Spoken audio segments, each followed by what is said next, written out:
सारा सारा को कॉल करती है और कहती है कि दोबारा वो घर से बाहर आए ताकि मैं उस घर में जा सकूं। आगे से सारा ज़ारा को कहती है कि अब तो सब कुछ ठीक हो गया है, अब तो कोई मसला नहीं रहा, तो तुम क्या अब हैदराबाद वापस नहीं जाओगी? तो आगे से ज़ारा सारा को कहेगी कि नहीं, बिल्कुल भी नहीं, कुछ ठीक नहीं हुआ, क्योंकि जो तुम्हारी फुप्पो फरज है उसके इरादे और इसकी नीयत तो बिल्कुल भी मुझे ठीक नहीं लग रही।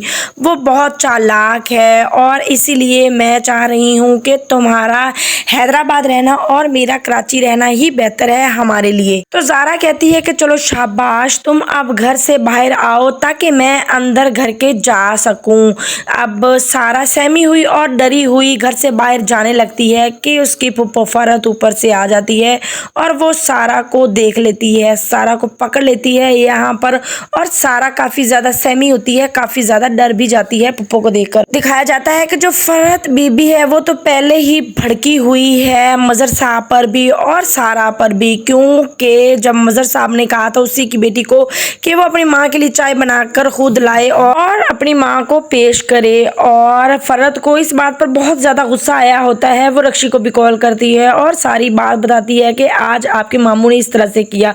तो आगे से जो रक्षी है वो अपना रोना धोना लेकर बैठ जाती है और अपनी माँ को आगे से कहती है कि अपना सारा नामा अपने पास ही रखें, मैं क्या करूं, अब मुझसे नहीं कुछ भी सुना जा रहा, क्योंकि रक्षी के साथ भी बहुत बुरा हुआ है। जो मुनव्वर है वो शादी की पहली रात ही उसको घर पर छोड़कर किसी और के साथ बाहर चला गया है। अब रक्षी यहाँ पर बहुत ज़्यादा रोना धोना डाली बैठी होती है, उसका रोना धोना तो ख़त्म ही नहीं हो रहा।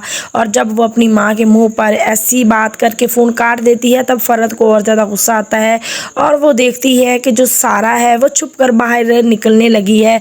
वो बाहर को देखती है, फरहत जब आगे सारा बाहर को जा रही होती है, फरहत जब देख लेती है अपनी आंखों से तो वो फौरी से सारा का बाजू पकड़ लेती है और उसको कहती है कि अच्छा, एक बार फिर से तुम भाग रही हो, और अगर मैं ये बात सबको बता दूं, तुम्हारे बाप को बता दूं, पूरे ख़ानदान में बता दूं, तो तुम्हारे बाप की क्या इज्जत रहेगी, और भला तुम सोचो तुम्हारे साथ क्या बुरा, कितना बुरा होने वाला है। आगे से सारा अपने फुप्पो को यही जवाब देती है कि फुप्पो ऐसा कुछ भी नहीं है जैसा आप सोच रहे हैं।